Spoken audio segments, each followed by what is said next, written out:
kenapa tangan aku bisa nggak ada yang kiri, terus bagaimana perjalanan aku bisa sampai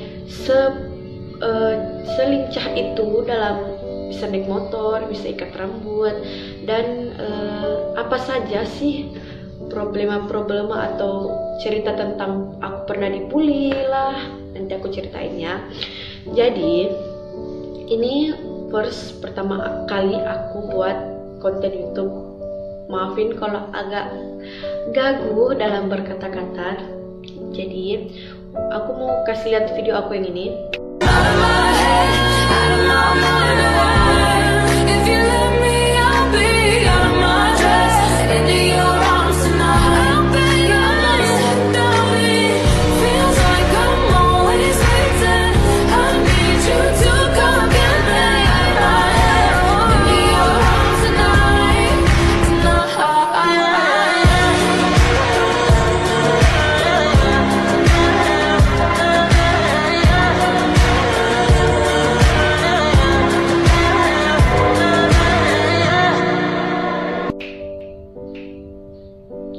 Nah, video yang tadi itu sampai 4 juta yang nonton itu, aku sampai nangis gitu.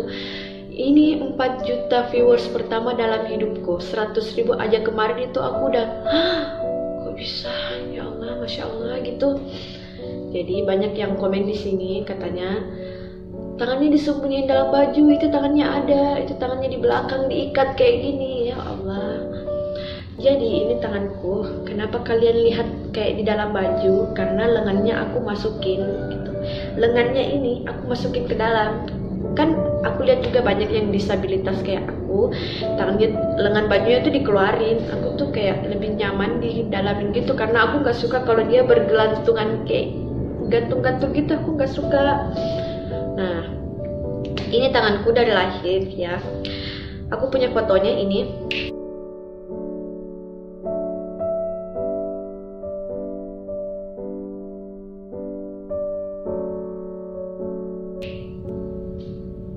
Nah, itu dia fotonya, itu foto aku dari lahir, emang udah nggak ada. Jadi ceritanya gini, waktu itu ibu aku masih hamilin aku kan, dia sempat USG pertama, jenis kelamin aku belum kelihatan, tapi tangan kaki itu kelihatan, tangan kanan, tangan kiri ada, cuma hasil USG-nya udah hilang, karena kan kita udah pindah rumah udah 2 kali ya, jadi barang berkas-berkas itu udah nggak tahu kemana. Ibu aku cerita, itu ada lengkap semua, ibuku juga lihat dengan jelas gitu. Nah, USG kedua ada semua lengkap, jenis kelamin belum kelihatan.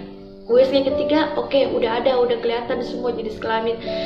Tangan itu aku kayak lagi miring kali ya, di situ udah agak gak kelihatan, tapi masih jelas kalau ini ada tangan kirinya gitu. Nah, pas aku lahir, kan dulu lahiran masih bisa di rumah kan ya, waktu masih tahun-tahun 2000-an itu bisa kita panggil bidan ke rumah. Nah, bidan yang sering USG ibu aku tuh yang ngelahirin, yang bantu aku dilahirin gitu. Dia datang ke rumah, dia lahirin. Bidan nggak berani kasih tahu ke orang tua, ke siapapun kalau aku nggak punya tangan di situ. Bidan juga kayak takut kalau nanti dia disalahin, karena kan dari pertama ya dia yang USG sampai aku lahiran itu dia yang ngurus.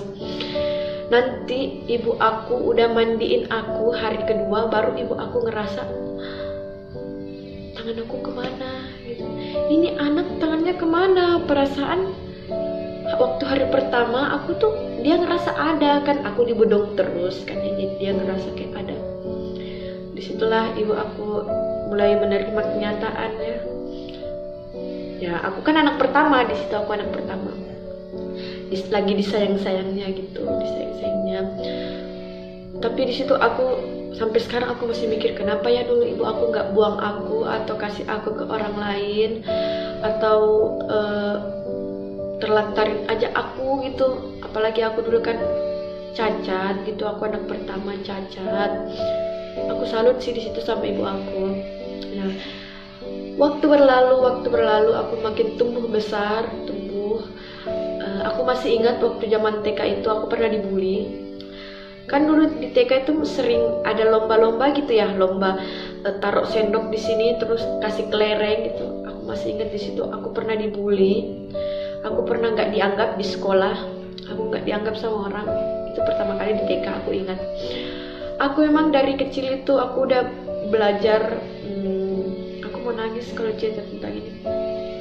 Aku udah belajar mandiri, aku udah diajarin sama orang tua untuk gak nyusahin orang lain. Walaupun waktu masih TK, aku masih sering minta tolong sama ibu buat ikatin rambut aku ke sekolah, kan aku pakai hijab dulu kan. Aku masih suruh ibu, aku nungguin ibu selesai masak, baru aku suruh ikatin rambut. Makin berlalu aku ngerasa, aku masuk SD kan, aku ngerasa aku lelah gitu. Setiap mau ikat rambut udah gerah, aku harus nungguin ibu atau ayah atau nenek buat ngikatin aku rambut. Aku mulai berusaha, kan dulu kaki kita masih pendek kan ya, masih kecil, masih agak susah, tapi aku udah bisa ikat rambut walaupun miring gini kan. Ikat rambut kan kayak gini, dia miring ke sini, ya udah nggak apa-apa, yang penting aku udah bisa ikat rambut aku sendiri. Waktu berlalu lagi, makin lama aku makin bisa beradaptasi, walaupun aku masih sering dapat bulian dari orang. Aku masih ingat itu waktu SD, enggak sih, karena aku waktu SD aku pandai bergaul. Aku pandai bergaul sama orang-orang yang istilahnya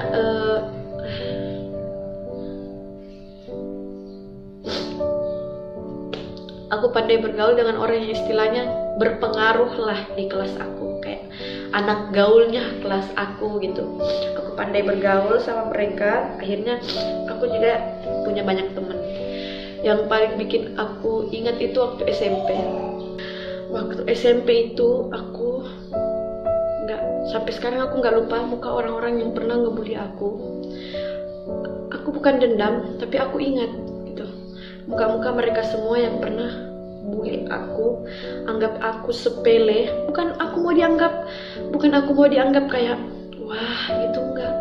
Aku cuma, kalau kalian gak suka sama aku, anggap aku biasa aja, gak usah dibully. Yang penting aku bisa sekolah dengan tenang. Tapi waktu SMP itu memang puncak-puncaknya aku insecure banget. Aku gak bisa lupa muka orang-orang yang pernah ngebully aku dulu.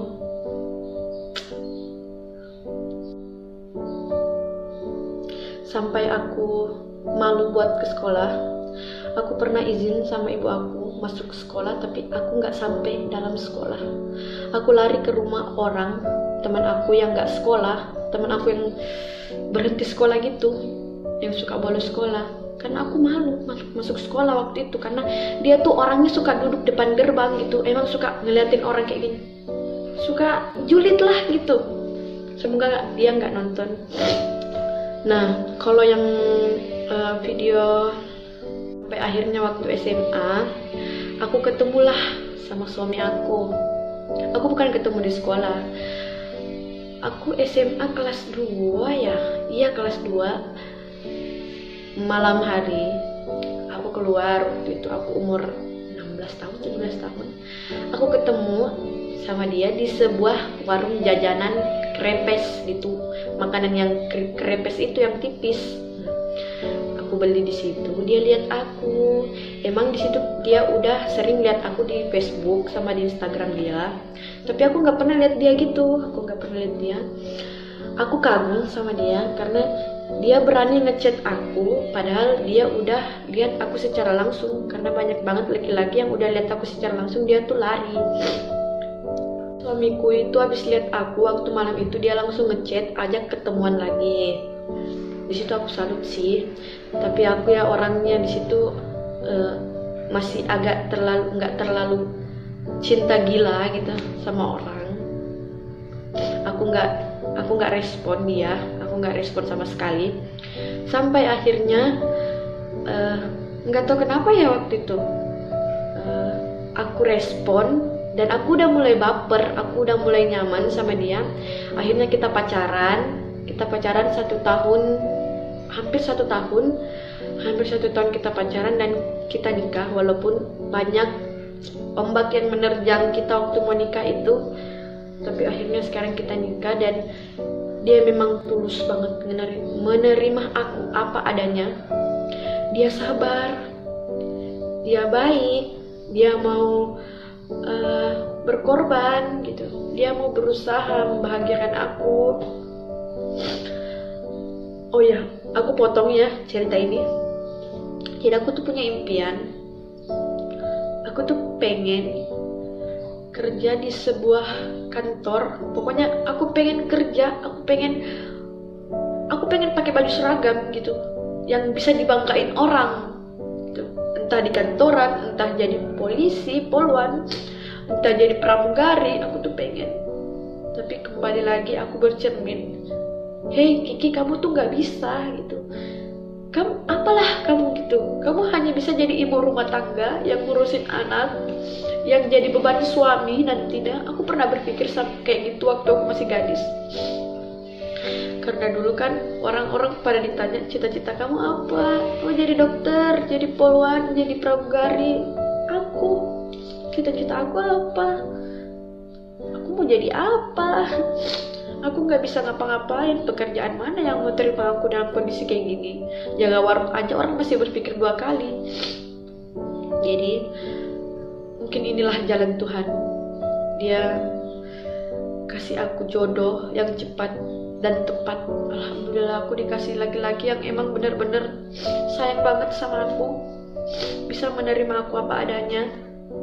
Dan aku udah cepet juga dikasih anak. Alhamdulillah aku udah dikasih 1. Aku dikasih anak, aku dikasih kekuatan ngurus anak, aku dikasih kelancaran. Alhamdulillah. Oke, gitu aja cerita aku kali ini. Kesimpulannya, ini tangan aku emang dari lahir udah nggak ada nih. Mungkin kalian kira aku nyembunyiin, nih enggak ya. Ini udah nggak ada dari lahir. Jadi aku tuh sendiri yang ngurus anak aku dari bayi. Aku udah mandiin dari hari pertama dia keluar, baru umur 1 hari aku udah mandiin. Karena di situ ibu aku lagi kerja, mertua aku lagi kerja, nggak ada yang bisa mandiin. Ya udah aku beraniin diri. Alhamdulillah aku bisa, dan seterusnya aku yang ngurus. Aku kasih ASI, aku mandiin, aku gantiin baju, gantiin popo, aku semuanya sendiri. Bahkan aku lebih lincah dari suami aku. Jadi seperti itu mungkin ceritaku. Kalau kalian mau tanya-tanya lagi, kalian komen, aku bagusnya buat konten apa selanjutnya. Banyak sih yang minta aku buat konten masak, atau konten seharian ngurus anak, atau konten jemur pakaian, nyapu, keseharian di rumah. Komen deh apa bagusnya ya, nanti aku buatin. Ini maafin ya, karena ini masih pertama-pertama aku buat konten, jadi agak berantakan ngomongnya. Aku nggak menyiapkan apa-apa, aku ngomong apa adanya. Jadi ini dadakan banget aku buatnya, karena anak lagi tidur, rumah lagi sepi, lagi gak ada orang. Jadi aku leluasa buat ngomong, buat nangis, buat apapun aku leluasa. Jadi maafin kalau ada kekurangan, mungkin dari segi perkataan aku ada yang kurang, atau kualitas video aku yang kurang baik, nanti aku perbaiki ya. Ya mungkin gitu aja. Makasih yang udah nonton. Jangan lupa like, comment, dan subscribe, biar aku makin semangat buat kontennya. Kalau konten aku bisa dimonetisasi gitu, aku bakalan lebih semangat lagi buat kontennya. Aku bakalan buat konten yang lebih bermanfaat lagi buat kalian. Makasih yang udah nonton.